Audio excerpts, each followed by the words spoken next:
Hello, everyone, and welcome back to another episode of Banking Matters. I'm your host, Daniel Baker.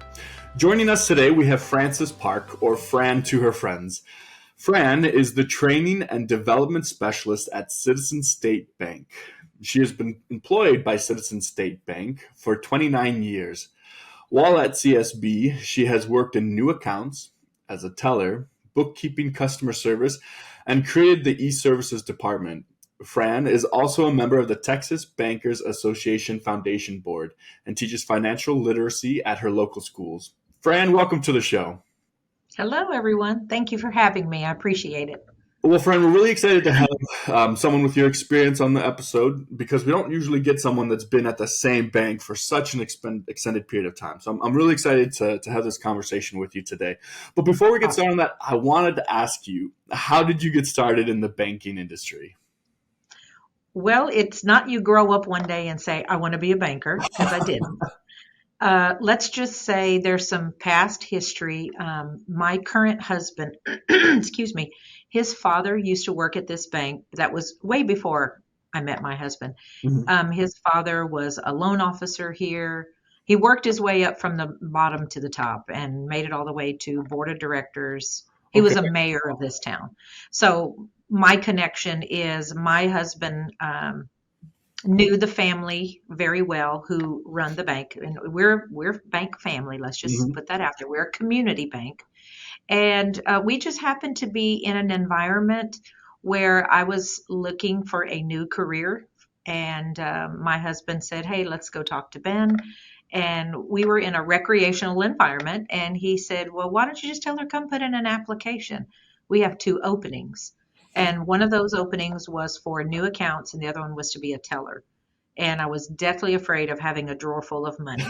So let's just say I picked the new accounts, and I enjoyed doing that for the years that I did. But that's how I got started in banking. I had a stereotype that I always thought people who worked in banking retired from banking. And some of us have. There's quite a few people in my bank family that have stayed here many, many, many years. So that's what I'm looking forward to doing too. This is my last career choice. Oh, well, very good. So I have to ask then, you say that Citizen State Bank is a community bank. How big is it? Well, in the year of 2023, we've been embarking on becoming a $1 billion bank. That's with a B. That's exciting. We're fixing to be celebrating our 100-year anniversary in the year 2025. Wow. So that'll tell you now how old we are. And community banking, I don't know what it's like to work in a large bank such as the people we know about. I enjoy what a community bank does, and that really means we're in our community, focusing on our people who live around here and helping to develop our environment. So how many branches are you in? Like, is it just one branch? We're seven total locations. Somerville is the home branch. Then we have 6 other locations, thoroughly central in Washington County, Grimes County, and Burleson County. Okay, very good. So then you started with Citizens 29 years ago. How have you seen the bank evolve just since you've been there? Oh my. When I first started, let's just say Somerville population is we're very small. We're less than 2,000 people. So when you talk about opening up a new account, it's mainly your people who live here in this environment. But because for a plug for Somerville community, we are home of Lake Somerville. So we have a lot of people who come from larger cities, Houston mainly, Dallas, Austin area. They come here to retire.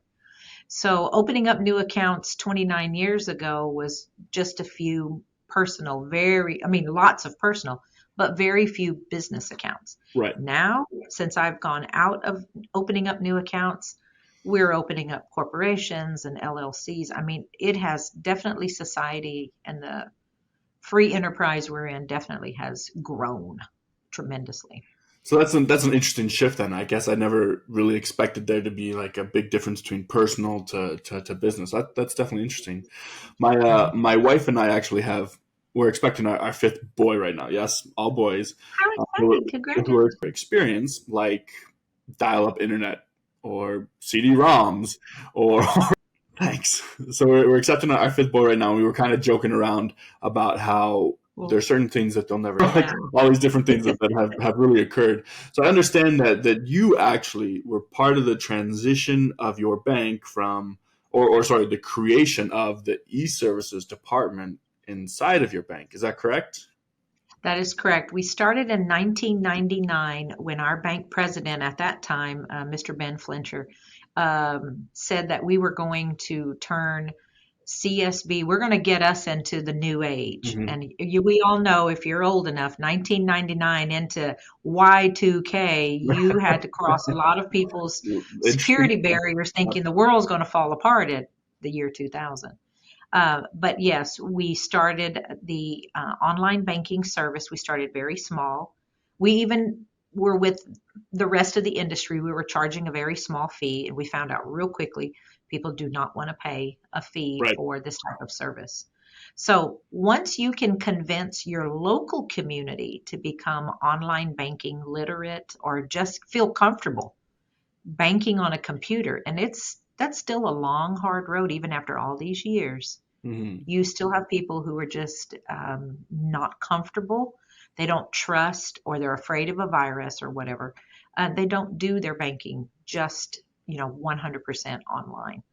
But mobile apps have come about, and I think that's made it a whole lot easier than just trusting a computer because we can say, well, our phone is always on us.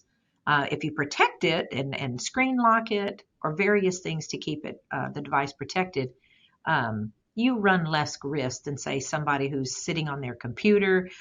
People are hesitant about clicking on things because they don't know if things contain viruses. So yes, we have seen, oh my goodness, a humongous burst into from a very few people online banking now into a mobile app. And we had a bill pay service back then, and it was very hard to get people to trust. I can pay my bills on the computer. Mm-hmm. So then, initially, you were responsible for building and developing the internet platform, and then That later on, it morphed into the mobile app and everything. What would you yes. say your responsibility has been just in the past year? So before transitioning to your current role, like your last year in that position, what were you doing? Well, we were beginning to bring in current products that other banks are already using. And for example, that would be something like Apple Pay, Zelle, switching over. I'm not part of that group, but Hmm. switching over our debit cards into the tap and pay. So I Okay. had very little input into that. But before transitioning to the role that I'm in now, is bringing all of those modern, current products to our customer base. And even then, even in just a testing phase, you don't have a lot of people who are trusting Zelle just yet. But Okay. So you actually see on the community level, you actually see a decent amount of hesitation for the oh, still, adaptation of new yes, products and services. Is that that what is you'd say? correct. So how do you Yes. overcome that hesitation then? Is it literally just a matter of time, like you just wait till it becomes mainstream enough, or do you delve more into it to really adapt things or to make the public comfortable with it? Education is our number one goal. Is you have to put the information out there, and you have to, in that information sharing, you have to tell what the risks are. Mhm. Everything is a risk. You can break your leg stepping out of your car and tripping over the curb. Sure. So, putting your debit card information out there or using something like Zelle, there's all risks involved. Just, an ACH to get your payroll put into your checking account, you always have risks involved. Yeah. So once you educate your customer base and let them know, we're here to help, um, they'll also have to give us the feedback in case they see something that's out of the ordinary. Because we always tell our customers, we at our bank, we're not going to call you and ask you for your passwords. We're not going to call you and ask you for your social security numbers, and Mhm. which we've seen scams coming about. All the time. So education, education, education. How do you educate? Do you just do it like push it from your new account specialists and your bankers in the branch, or are you like reaching out to your customers? How do you educate them? Well, we do various ways. If you still get your bank statement in the mail, Mhm. we do a statement stuffers. If you are someone who receives your bank statement electronically, We do add those physical statement stuffers. We add that to your online banking so that you're able to see that Okay. information. We are growing tremendously in the social media environment. Hmm. We realize people don't always read newspapers, though we do still advertise in our local newspapers around here. Like where I live, the newspaper comes out still just once a week. Hmm. But one of our locations in Brenham, it's almost a daily paper. I Okay. think they don't deliver on a Sunday. So social media, still newspaper, depending on what it is that we're trying to educate you on, will be electronic delivery. Maybe we'll post something on our website, post things on our message board, on our mobile app.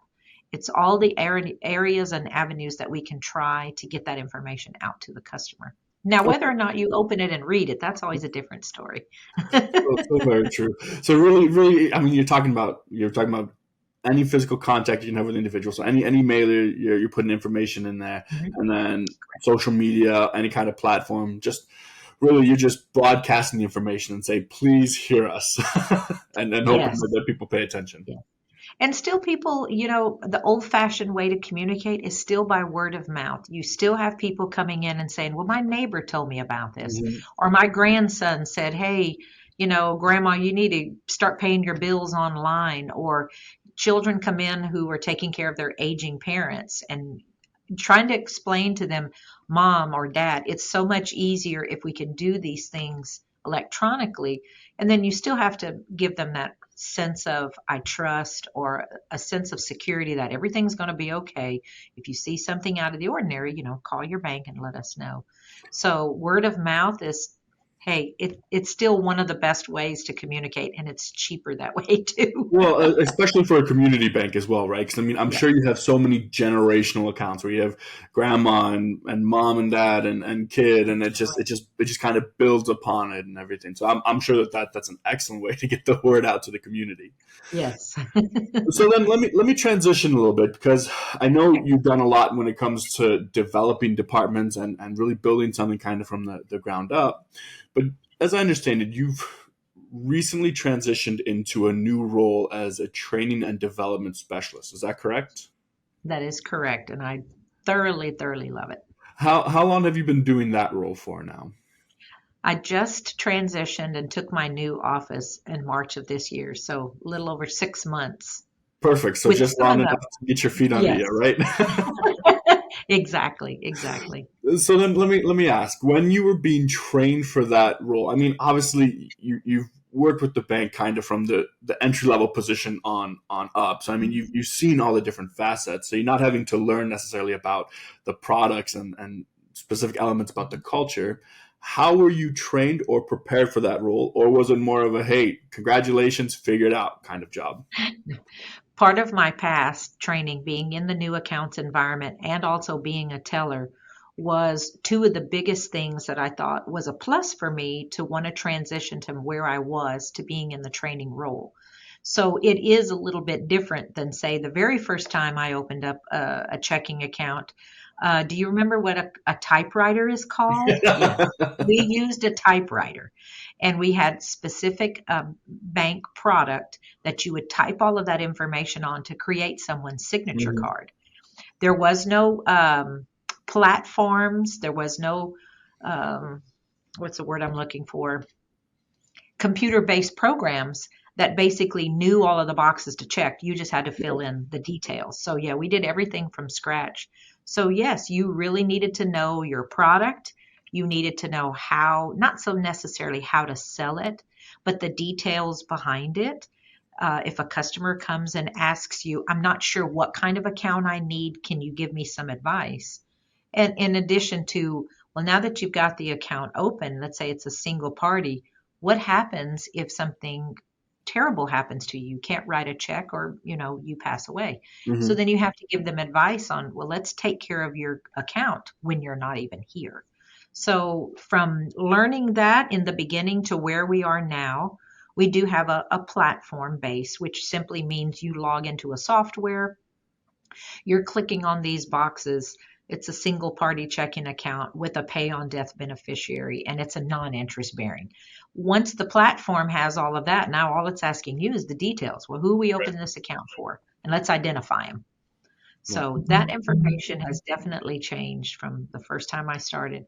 But taking on the training role, so having that background of information already pretty much in the back of my mind, I'm just now going to what we would call our seasoned staff who's been doing that particular role Hmm. and sitting down with them and learning the specifics, how we operate on those platforms now. By the time I decided to leave out of the new accounts position and I took on a different role inside the banking, I came back to the new accounts when we had a void, someone left and we didn't Okay, have that makes sense. anybody to train. Doesn't So make yeah, when I left opening new accounts, we were already using the platform, but that's been so many years, back then till now.